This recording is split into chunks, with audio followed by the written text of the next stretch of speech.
नमस्कार, DD news देख रहे हैं आप और आपके साथ मैं हूं शहला निगार। बुलेटिन की शुरुआत करें, लेकिन उससे पहले एक नजर सुबह की सुर्खियों पर। महाराष्ट्र में विधानसभा अध्यक्ष के लिए आज नामांकन का अंतिम दिन। भाजपा की ओर से पूर्व स्पीकर राहुल नार्वेकर का नाम आगे, कल होगा चुनाव।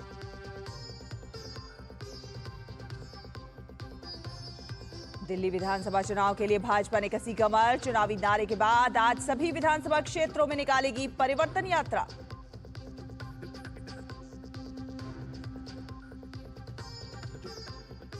विदेश मंत्री डॉक्टर एस जयशंकर बहरीन के दौरे पर आज मनामा डायलॉग में होंगे शामिल। वहीं रक्षा मंत्री राजनाथ सिंह भी आज से रूस के 3 दिवसीय दौरे पर।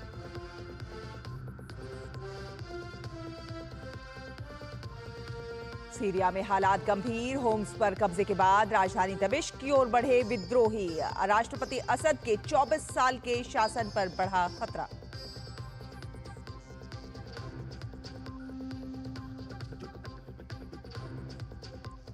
और एडिलेड टेस्ट के तीसरे दिन भारत आज दूसरी पारी में 5 विकेट पर 128 रन के स्कोर से आगे खेलना करेगी शुरू।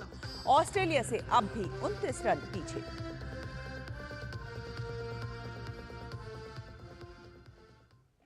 तो आपको बता दें कि महाराष्ट्र विधानसभा के विशेष सत्र की आज दूसरा दिन है। विधानसभा स्पीकर पद के लिए आज नामांकन का अंतिम दिन है। विधान भवन सचिवालय से बताया गया है कि शनिवार को स्पीकर पद के लिए कोई भी नामांकन पत्र दाखिल नहीं हुआ।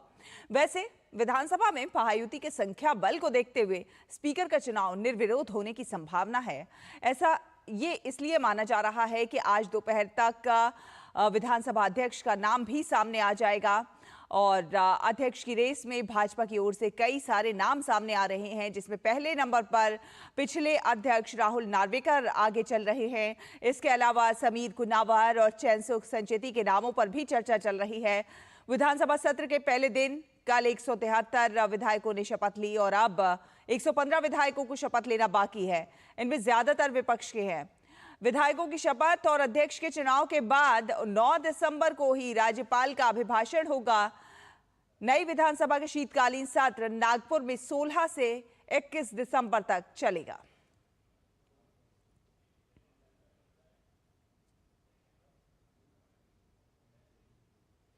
महाराष्ट्र विधानसभा चुनाव में हारते ही विपक्षी गठबंधन महाविकास अघाड़ी में दरार पड़नी शुरू हो गई है। समाजवादी पार्टी ने महाराष्ट्र में महाविकास अघाड़ी यानी एमवीए गठबंधन को छोड़ दिया है। समाजवादी पार्टी के महाराष्ट्र अध्यक्ष अबू आजमी ने शिवसेना यूबीटी द्वारा की गई विवादित टिप्पणी पर असंतोष व्यक्त किया और शनिवार को महाविकास अघाड़ी गठबंधन से अपना नाता तोड़ लिया। सपा महाराष्ट्र अध्यक्ष ने सोशल मीडिया साइट एक्स पर पोस्ट में बताया कि पार्टी ने शिवसेना यूबीटी नेता द्वारा की गई टिप्पणी के कारण राज्य में गठबंधन छोड़ दिया है। आजमी ने कहा कि समाजवादी पार्टी सांप्रदायिकता के खिलाफ थी, है और हमेशा रहेगी। सपा ने शिवसेना यूबीटी के कारण महाविकास अघाड़ी छोड़ी है। अबू आजमी शिवसेना यूबीटी द्वारा की गई उस टिप्पणी का संदर्भ दे रहे हैं जिसमें बाबरी मस्जिद विध्वंस के साथ एकजुटता व्यक्त की गई थी और बाला साहेब ठाकरे की तस्वीर पोस्ट की गई थी। इससे पहले आजमी ने एमवीए नेताओं के प्रति असंतोष भी व्यक्त किया था। इस दौरान अबू आजमी ने कहा कि उद्धव सेना चाहते थे कि वे धर्मनिरपेक्ष हो गए हैं। उन्होंने कांग्रेस, शरद पवार, सपा के साथ गठबंधन किया है। अब जब वो हार गए हैं तो अपना गुस्सा जाहिर कर रहे हैं और वही बातें कह रहे हैं जो वो पहले कहते थे।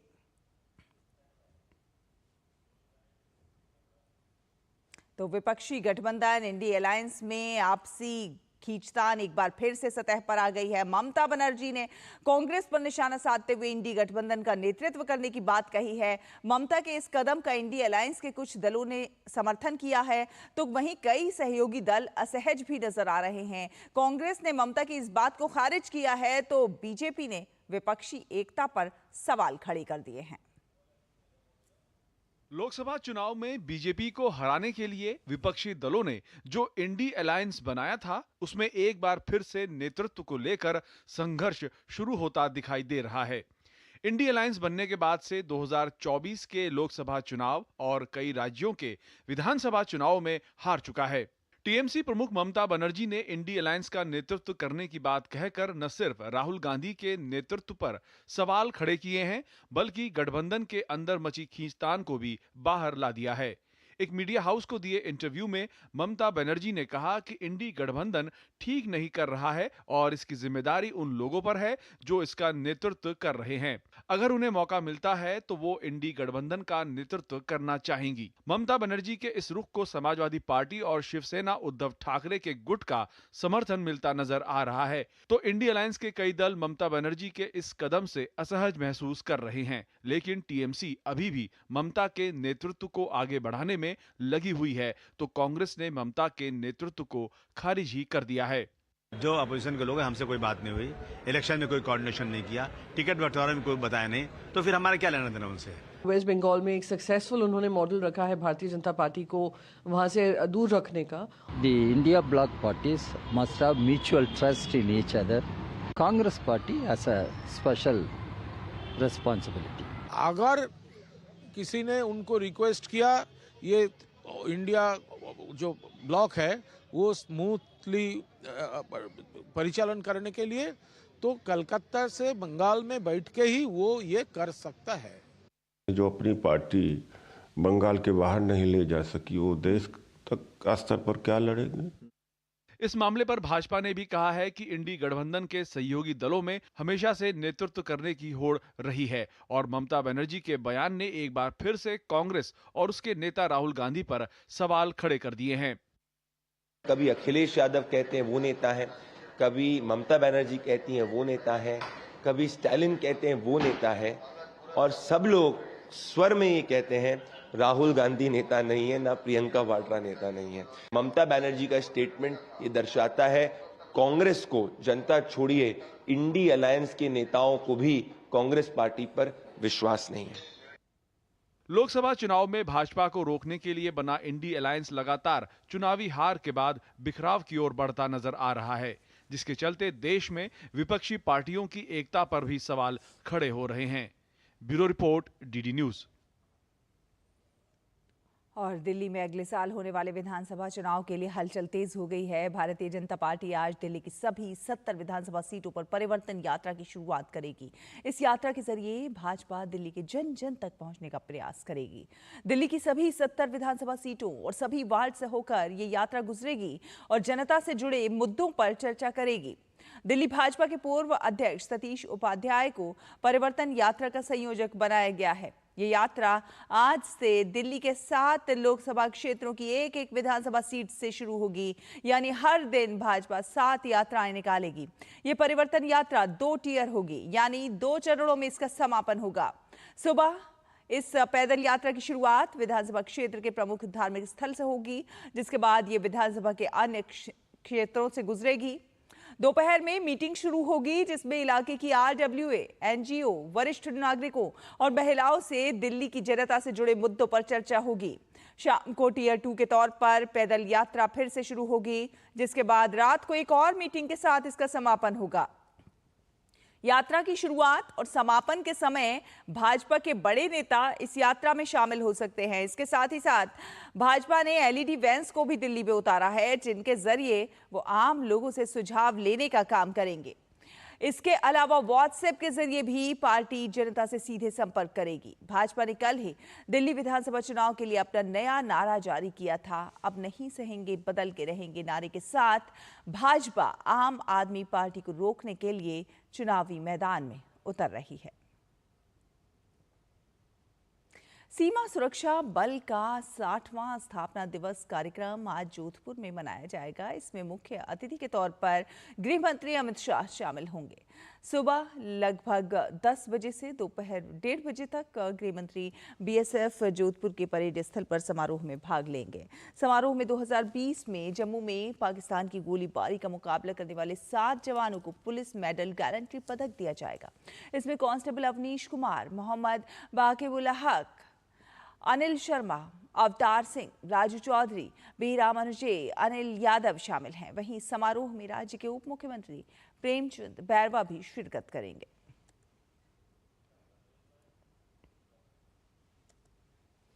पंजाब से किसानों का जत्था आज फिर दिल्ली के लिए कूच करेगा। आज 101 किसानों का एक समूह दिल्ली की ओर मार्च शुरू करेगा। पंजाब हरियाणा सीमा पर किसान मार्च को देखते हुए सुरक्षा के पुख्ता इंतजाम किए गए हैं। तो वहीं केंद्रीय मंत्री और नेता अलग अलग मंचों पर किसानों से बातचीत की बात दोहरा रहे हैं।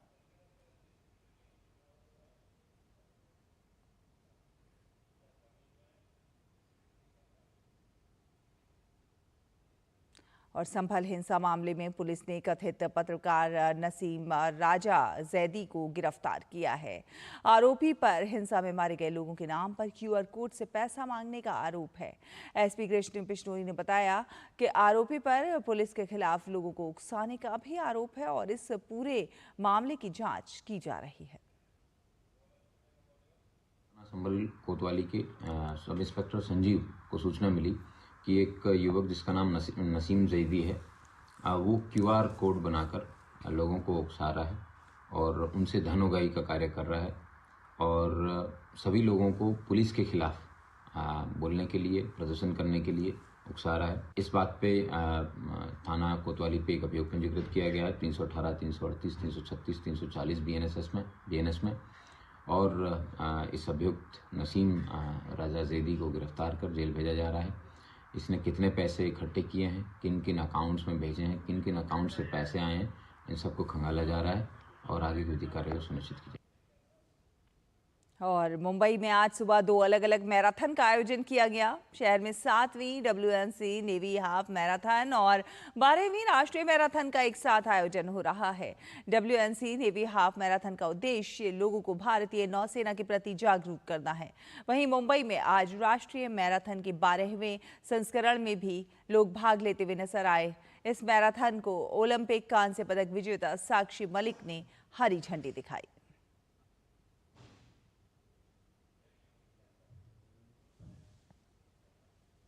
रुकेंगे एक छोटे से ब्रेक के लिए, जल्द हाजिर होंगे कुछ और खबरों के साथ। आप देखते रहिए DD न्यूज। खुद को पैम्पर करिए MDH बादाम रोगन के साथ, जो आपको संवारे, निखारे और नरिश करे। चमके चमके हाँ, दमके दमके त्वचा में समाये, हाइड्रेट करे, हर उम्र की त्वचा का पोषण करे। You deserve the purity. MDH बादाम रोगन, नेचुरल, टेंडर, प्योर। चमके चमके। Market access, resources, infrastructure, skills. Rajasthan has it all. With the vision of PM Narendra Modi and CM Bhajanlal Sharma. Explore endless opportunities at the Rising Rajasthan Global Investment Summit. Register today. सुनो, एक अच्छी insurance policy AI से पूछते हैं। एक ऐसी policy जिसमें premium payment हो लिमिटेड पर इनकम आती रहे लाइफ टाइम। LIC का जीवन उत्सव। एक ऐसी पॉलिसी जो दे होल लाइफ इंश्योरेंस कवर भी। LIC का जीवन उत्सव। वाह, चलो तो LIC की जीवन उत्सव पॉलिसी ही लेते हैं। मैं भी तुमसे यही कह रही थी, LIC का जीवन उत्सव। लाइफ टाइम सेलिब्रेशन मनाइए LIC के जीवन उत्सव के साथ, फ्यूचर सेट है। मुथूट फाइनेंस, इंडिया का number 1 most trusted financial services brand. Gold loan लेने के लिए कॉल करें 1-800-313-1212। MDH की देगी मिर्च, देगी मिर्च का तड़का, अंग अंग फड़का। MDH की देगी मिर्च। ब्रेक के बाद स्वागत है आपका। आप देख रहे हैं DD न्यूज। आपको बता दें, राष्ट्रपति द्रौपदी मुर्मू ने शनिवार को ओडिशा में 3 नई रेल लाइन परियोजनाओं का शिलान्यास किया था। इन रेल परियोजनाओं की लागत 6,200 करोड़ से अधिक है। इन परियोजनाओं से ओडिशा के लोगों पर क्या प्रभाव पड़ेगा, इसको लेकर DD न्यूज टीम ने रेल मंत्री अश्विनी वैष्णव से खास बातचीत की है। द्रौपदी मुर्मू ने आज ओडिशा में 3 रेल परियोजनाओं का शिलान्यास किया। आखिर इससे उड़ीसा के अंदर क्या बदलाव आएगा, इस पर बातचीत के लिए हमारे साथ मौजूद हैं रेल मंत्री अश्विनी वैष्णव जी। सर, सबसे पहले कितनी महत्वपूर्ण परियोजनाएं हैं ये, और इससे विकास की बात करें या फिर कनेक्टिविटी की बात करें, उड़ीसा के अंदर क्या बड़ा इम्पैक्ट होगा? माननीय प्रधानमंत्री श्री नरेंद्र मोदी जी का पूर्वोदय का विजन है, कैसे पूर्वी भारत का डेवलपमेंट हो, और उसमें उड़ीसा का बहुत महत्वपूर्ण स्थान है। उड़ीसा के लिए कुल 73,000 करोड़ रुपए के रेलवे के प्रोजेक्ट माननीय प्रधानमंत्री जी ने सैंक्शन किए हैं, और अभी हाल ही में तीसरी टर्म में तो करीब 20,000 करोड़ के और अच्छे प्रोजेक्ट सैंक्शन हुए हैं और उन्हीं 20,000 करोड़ के प्रोजेक्ट्स में से 3 बड़े प्रोजेक्ट हैं जो कि मयूरभंज जिले के हैं। अगर इस नक्शे पे हम देखें तो क्योंझर बादाम पहाड़ प्रोजेक्ट से पूरे सेंट्रल उड़ीसा की कनेक्टिविटी इधर आती है, बुरामुरा चकुलिया से नॉर्थ की तरफ और ईस्ट की तरफ, और बांगरीपोसी गोरू महिसाणी से पूरा कोस्टल उड़ीसा का कनेक्टिविटी नॉर्थ की तरफ और वेस्ट की तरफ आती है। बहुत अच्छी कनेक्टिविटी इन तीनों प्रोजेक्ट से होती है। कई वर्षों से, कई दशकों से इस प्रोजेक्ट की कल्पना की गई थी और बहुत खुशी है कि यहाँ पर आज कंप्लीट हुआ। सिमलीपाल टाइगर रिजर्व दुनिया के सबसे बेहतरीन टाइगर रिजर्व्स में से है, तो अब इन तीनों प्रोजेक्ट्स के होने के बाद में बहुत सारे जो टूरिस्ट हैं, जो एक्सप्लोरर्स हैं, वो आके यहाँ पर आनंद ले सकें। सर, हम आपके साथ इस ट्रेन में सफ़र कर रहे हैं। आपने बहुत बारीकी से मैंने देखा कि आप चीज़ों का अध्ययन कर रहे हैं, उनको निरीक्षण कर रहे हैं। किन विषयों पर सर ज़्यादा फोकस है? मेंटेनेंस की बात करें, सेफ्टी को लेकर के बात करें, इन पर ज़्यादा फोकस है? रेलवे के सिस्टम में सेफ्टी डायरेक्टली डिपेंडेंट है डिज़ाइन और मेंटेनेंस पर, इसीलिए मेंटेनेंस पे बहुत बड़ा फोकस है और डिज़ाइन पे बहुत बड़ा फोकस है। मेंटेनेंस में आपका जो ट्रैक सिस्टम है, आप रास्ते में आप देख रहे थे कि ट्रैक की बारीकियों के बारे में डिस्कशन चल रहा था, OHE सिस्टम के बारे में, ट्रेन की मेंटेनेंस के बारे में, इंजन की मेंटेनेंस के बारे में, वैगन्स की मेंटेनेंस के बारे में और इनकी डिज़ाइन के बारे में डिटेल डिस्कशन अधिकारियों के साथ, कवच के इम्प्लीमेंटेशन के बारे में भी अधिकारियों से पूछताछ थी। अच्छी प्रोग्रेस है, लोग सब मेहनत कर रहे हैं अपनी और अच्छे परिणाम आएंगे। सर, अंतिम सवाल, दूरदर्शन या संथाली भाषा में भी इसको शुरू करने जा रहे हैं, कुछ बता देते हैं? संथाली भाषा देश की बहुत एक महत्वपूर्ण भाषा है और जिस तरह से माननीय प्रधानमंत्री जी ने आदिवासी समाज के प्रति एक बहुत बड़ा आत्मीय भाव से, बहुत गरिमामय तरीके से भगवान श्री बिरसा मुंडा जी को ध्यान में रखते हुए, उनको याद करते हुए आदिवासी समाज के विकास के लिए जो काम किया है, उसी कड़ी में संथाली भाषा में न्यूज़ कैसे हमारे संथाली बोलने वाले आदिवासी समाज को मिले, उसका सुनने का आनंद मिले, वो एक प्रयास है। अगले हफ्ते से संथाली भाषा में न्यूज़ चालू होगी। दूरदर्शन न्यूज़ से बातचीत की बहुत बहुत शुक्रिया सर। कैमरामैन मनमोहन के साथ अभिषेक सिंह। और उत्तर प्रदेश के प्रयागराज में आयोजित होने वाले महाकुंभ की तैयारियां जारी हैं। प्रधानमंत्री नरेंद्र मोदी के प्रस्तावित कार्यक्रम के मद्देनजर मुख्यमंत्री योगी आदित्यनाथ ने प्रयागराज के सर्किट हाउस में अधिकारियों के साथ एक समीक्षा बैठक की। महाकुंभ की शुरुआत अगले 13 जनवरी 2025 को पौष पूर्णिमा स्नान के साथ होगी। वहीं इसका समापन 26 फरवरी को महाशिवरात्रि को अंतिम स्नान के साथ होगा। इस बार महाकुंभ में श्रद्धालुओं को बेहतर सुविधाएं प्रदान करने की तैयारी हो रही है। स्वास्थ्य सुविधा उपलब्ध कराने के लिए बड़ी संख्या में डॉक्टरों की तैनाती और परेड ग्राउंड में 100 बिस्तरों वाला अस्पताल बनाया गया है। इसके अलावा श्रद्धालुओं के लिए आरामदायक आवास उपलब्ध कराने के लिए भी विशेष तैयारियां की गई हैं। प्रदेश सरकार ने इलेक्ट्रिक रिक्शा और ई-ऑटो के लिए ऑनलाइन बुकिंग प्रणाली शुरू करने की भी घोषणा की है।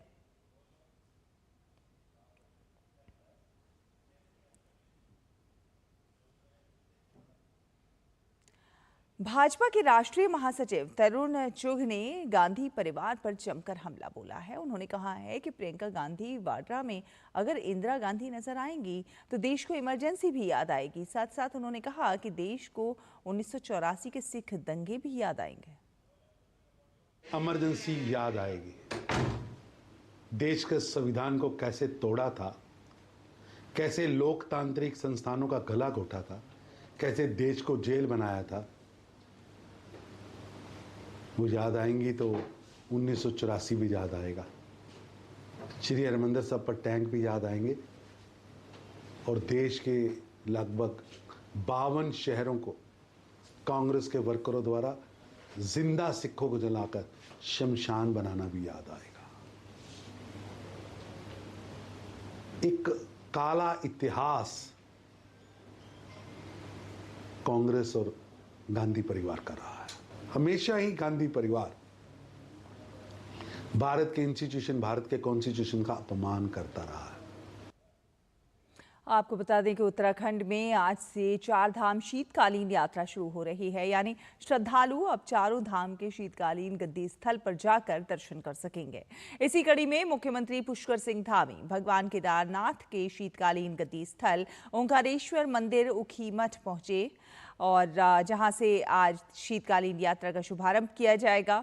मुख्यमंत्री पुष्कर सिंह धामी ने बताया कि शीतकालीन यात्रा के जरिए उत्तराखंड का पर्यटन बढ़ेगा।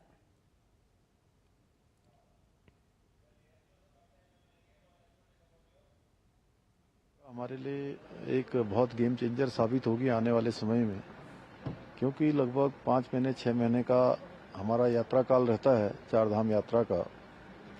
और उसके बाद भी हमारे बहुत सारे स्थान हैं जहां पर लोग आ सकते हैं। पर्यावरण है, यहाँ की आबो हवा है, हमारे होम स्टे होटल, हमारे सभी लोग उनका स्वागत करेंगे, उत्तराखंड वासी स्वागत करेंगे। और उनके लिए भी चूँकि एक अच्छा अनुभव होगा, जहाँ अभी इस समय में हमारे सभी व्यवस्थाएं पहले से हैं, तो उन व्यवस्थाओं को हम फिर से एक बार रिव्यू करके और अच्छा करेंगे, जिसकी शीतकाल में आने वाले लोगों को कोई परेशानी न हो।